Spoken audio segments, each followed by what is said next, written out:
Assalamualaikum warahmatullahi wabarakatuh. Perkenalkan, nama saya Arif Fahminuddin, NIM F1D119037 dari Program Studi Teknik Pertambangan Fakultas Sains dan Teknologi Universitas Jambi. Dalam video ini saya akan menjelaskan mengenai analisis proksimat. Poin-poin yang akan saya jelaskan mengenai analisis proksimat ini, yang pertama yaitu apa itu analisis proksimat, yang kedua jenis-jenis analisis yang terdapat di proksimat, yang ketiga alat yang digunakan dalam analisis, yang keempat apa kegunaan analisis proksimat dalam dunia pertambangan, dan yang kelima bagaimana cara melakukan analisisnya.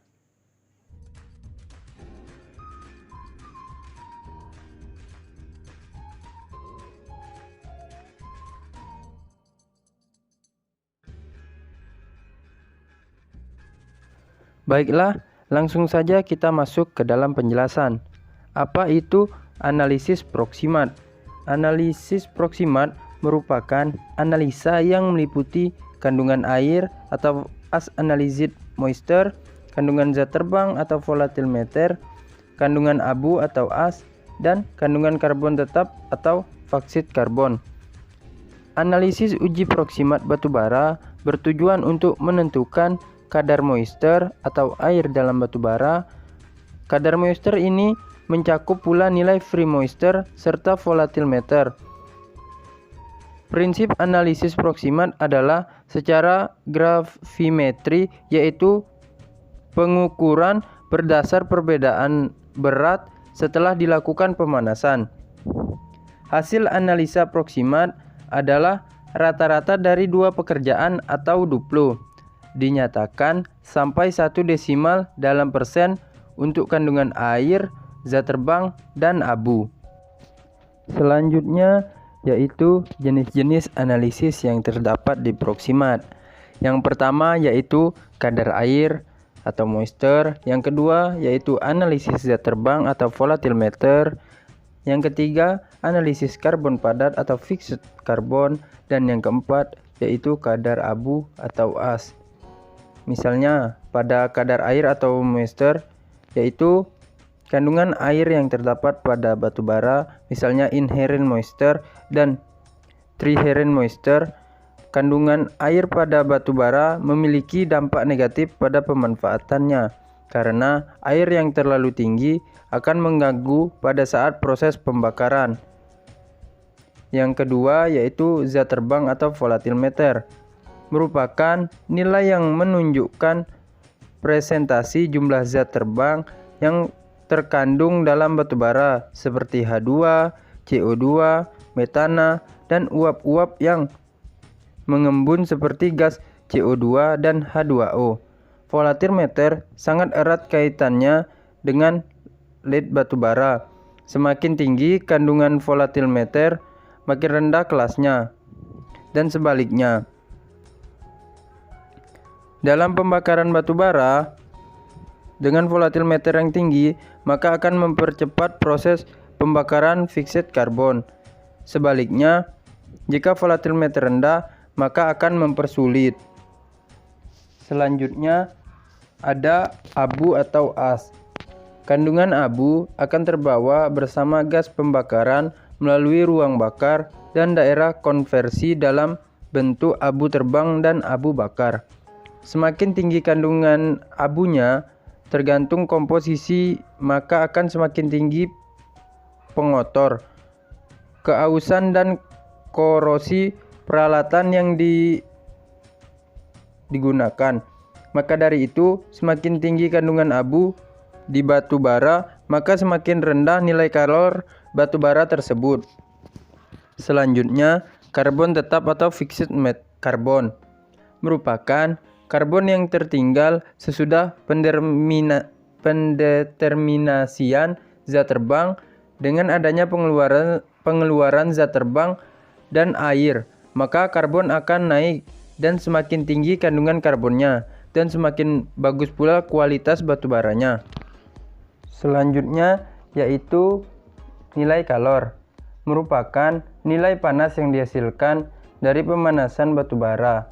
Nilai kalor terbagi dua, yaitu nilai kalor bersih atau net calorie value yang merupakan nilai kalor pembakaran di mana semua air dihitung dalam keadaan wujud gas. Dan yang kedua yaitu nilai kalor kotor atau gross calorie value yang merupakan nilai kalor pembakaran di mana semua air dihitung dalam keadaan wujud cair. Selanjutnya, alat-alat analisis proximat yang digunakan yaitu pertama oven.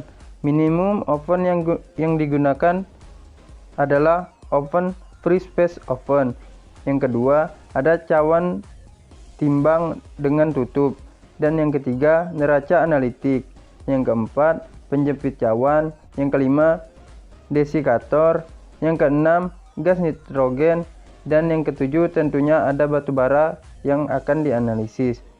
Nah, untuk menentukan kadar air, alat yang digunakan bernama alat gravimetrik. Untuk menentukan abu, alat yang digunakan bernama gravimetrik juga. Dan untuk menentukan zat terbang, alat yang digunakannya masih sama yaitu gravimetrik. Sedangkan untuk menentukan karbon padat yaitu kalkulasi yang digunakan untuk menentukan kandungan sulfur yaitu spektrofotometrik. Dan untuk menentukan nilai kalor yaitu kalorimetrik. Selanjutnya yaitu kegunaan analisis proximat dalam dunia pertambangan. Analisis proximat berguna untuk mengidentifikasi nilai moisture atau air yang dikandung di dalam batu bara, baik air permukaan atau free moisture maupun air bawaan atau inherent moisture. Kemudian mengklarifikasi pula kandungan abu atau as, zat terbang atau volatile matter, dan karbon terhambat atau fixed karbon. Dan juga berguna untuk menentukan rank batu bara, rasio pembakaran atau full rasio, dan dapat digunakan untuk mengkonversi basis analisa untuk parameter uji. Dan yang terakhir, saya akan menjelaskan mengenai cara analisis proximat. Cara analisis proximat meliputi tahapan proses analisis sampel yang meliputi 1. Air drying. Air drying ini meliputi pengambilan sampel batu bara basah dan pengambilan sampel batu bara kering. Setelah air drying dilakukan proses crushing atau pengecilan ukuran butiran. Setelah proses crushing dilakukan proses mixing.